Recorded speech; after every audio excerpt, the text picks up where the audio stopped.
कई बार मैं लोकतंत्र की बहस देखता हूं, संसद, विधानसभा, न्यायालय, चुनाव आयोग, सीएजी, विजिलेंस कमिश्नर, बहुत उसकी चर्चा होती कि इन लोगों ने लोकतंत्र को सफल बनाया है। इसलिए नहीं कि मैं गृह मंत्री हूं, मैं बचपन से सोचता हूं कि लोकतंत्र को सफल बनाने में सबसे बड़ा योगदान वो बीट के कांस्टेबल का है, जो नागरिक की सुरक्षा सुनिश्चित करता है, वरना लोकतंत्र सफल नहीं हो सकता। मैं कई बार बोला हूं, आज फिर से बोलना चाहता हूं कि सबसे कठिन काम पूरे सरकारी अमले में अगर किसी सरकारी कर्मचारी का है तो पुलिस के मित्रों का है।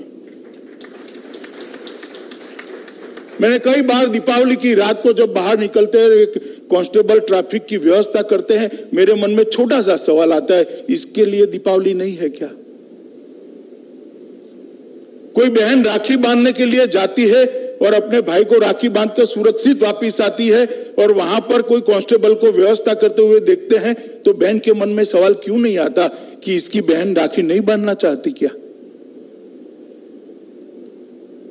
होली हम लोग सब लोगों के लिए त्योहार है, सब लोगों के लिए। पुलिस के लिए होली कानून और व्यवस्था संभालने का विषय है, चाहे जन्माष्टमी हो, ईद हो, मोहर्रम हो,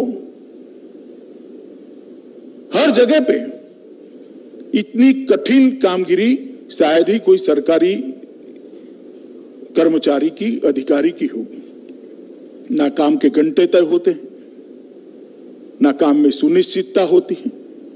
मैंने देखा इनके शरीर पर भी बहुत असर पड़ती है, मगर इसका एक्नॉलेजमेंट बहुत कम हुआ है।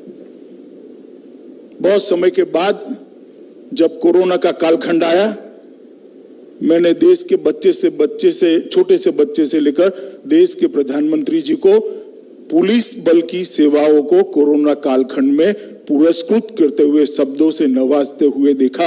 और प्रधानमंत्री जी ने हेलीकॉप्टर से पुलिस बल पर जब पुष्प वर्षा करने का काम किया, तब मुझे लगा कि आज पहली बार पुलिस बल को एक घटना के कारण इतनी सारी प्रशंसा मिल रही है।